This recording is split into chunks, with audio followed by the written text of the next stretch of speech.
बहुत समय पहले की बात है। भारत के पूर्वी छोर पर पहाड़ों और गहरी घाटियों के बीच एक ऐसा जहाँ जाने से लोग डरते थे। उस इलाके का नाम था नीलवन।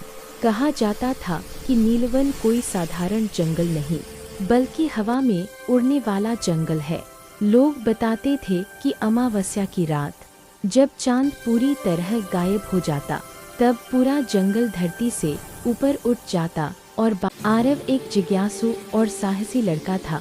उसकी उम्र करीब 22 साल थी। उसे पुरानी किताबें, रहस्यमयी जगह और अनसुनी कहानियाँ बहुत पसंद थी। उसके दादाजी अक्सर बचपन में एक कहानी सुनाया करते थे, और जो उसमें गया वो वही बन गया जो जंगल चाहता था। अगर यह पढ़ रहे हो तो समझ लो कि जंगल ने तुम्हें बुलाया है। आरव के रोंगटे खड़े हो गए। आरव ने तय कर लिया कि वह नीलवन जाएगा। गांव के लोग उसे रोकने लगे।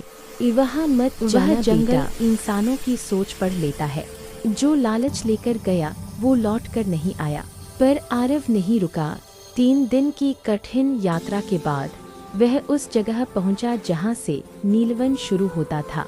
जंगल के पेड़ नीले-हरे रंग के थे। पत्तियां हवा में हिलती नहीं थी, बल्कि तैरती हुई लगती थी। और तभी जमीन हिलने लगी। अचानक आरव ने देखा, पूरे जंगल की जड़ें जमीन से बाहर आने लगी। पेड़, चट्टानें, नदी, सब कुछ धीरे धीरे ऊपर उठने लगा। सच में हवा में उड़ रहा था। आरव डर गया, लेकिन भाग नहीं सका। एक गहरी आवाज गूंजी, स्वागत है मानव, तुमने मुझे देखने की इच्छा की थी। आरव के सामने एक विशाल आकृति प्रकट हुई। वह न आदमी था, वह था जंगल की आत्मा, वनदेव। वनदेव ने कहा, यह जंगल जीवित है। सदियों पहले मनुष्यों ने इसे काटना चाहा, तब हमने खुद को हवा में बांध लिया। आरव ने पूछा, तो आप लोगों को क्यों बुलाते हैं? वनदेव मुस्कुराया, हर जंगल को रक्षक चाहिए। आरव को 3 परीक्षाएं दी गईं।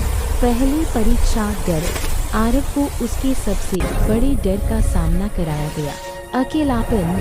पूरा जंगल गायब हो गया, सिर्फ अंधेरा।